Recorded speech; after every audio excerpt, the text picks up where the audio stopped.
क्या आप जानते हैं कि एक रात जब न्यूयॉर्क शहर गहरी नींद में था, स्पाइडरमैन को एक ऐसे रहस्यमयी नीले अंडे से निकलने वाले प्यारे लेकिन बेहद शरारती डायनासोर के बच्चे की देखभाल करनी पड़ी।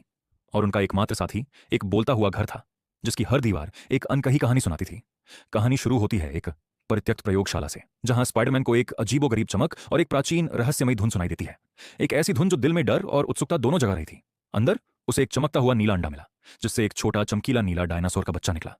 उसकी आंखें इतनी मासूम थीं कि स्पाइडरमैन भी पिघल गया। लेकिन तभी उस बच्चे ने एक जोरदार डकार ली और एक छोटी सी आग का गोला उगल दिया। यह कोई साधारण बच्चा नहीं था। इसकी आंखों में एक अजीब सी चमक थी और इसकी हर हरकत में एक अनजानी शक्ति छिपी थी। तभी पास के एक पुराने झरझर घर से एक गहरी गूंजती हुई आवाज आई, स्वागत है पीटर पार्कर, और तुम्हारे नए अग्निशामक दोस्त का भी। मुझे पता है तुम यहां क्यों हो।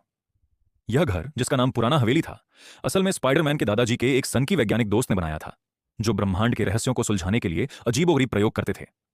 क्या स्पाइडरमैन इस शरारती डायनासोर को संभाल पाएगा, या यह नन्हा जीव पूरे शहर में आग लगा देगा? अचानक पुराना हवेली एक विशाल भूल भुलैया में बदल जाता है और स्पाइडरमैन के सामने एक अजीबोगरीब चुनौती रखता है। उसे उस नीले डायनासोर के साथ एक कॉमिक रिचुअल डांस करना होगा, ताकि हवेली की प्राचीन ऊर्जा को संतुलित किया जा सके। स्पाइडरमैन के दिल में गहरा डर है कि कहीं वह अपने वेब स्विंगिंग मूव्स को डांस फ्लोर पर ना भूल जाए, लेकिन वह अपने डर को अपनी ताकत बनाता है और उस नन्हे डायनासोर के साथ ताल से ताल मिलाता है। इस एडवेंचर के दौरान उसे इन मुश्किलों का सामना करना पड़ता है। हवेली की दीवारों से निकलने वाले भूतियां ठहाकों का सामना करना, डायनासोर की बेकाबू शक्तियों को शांत करने के लिए उसे पेट करना, अपने सबसे बड़े डर यानी सार्वजनिक रूप से अजीब दिखने से लड़ना। वो बोलने वाला घर असल में कोई दुश्मन नहीं, बल्कि स्पाइडरमैन के पिता का बनाया हुआ एक सुरक्षा कवच था, जो उस डायनासोर को नहीं बल्कि स्पाइडरमैन के अंदर छिपी एक सोई हुई कॉस्मिक शक्ति को जगाने की कोशिश कर रहा था। अंत में स्पाइडरमैन उस घर और डायनासोर के साथ मिलकर एक नई हास्यपूर्ण जंग के लिए तैयार होता है।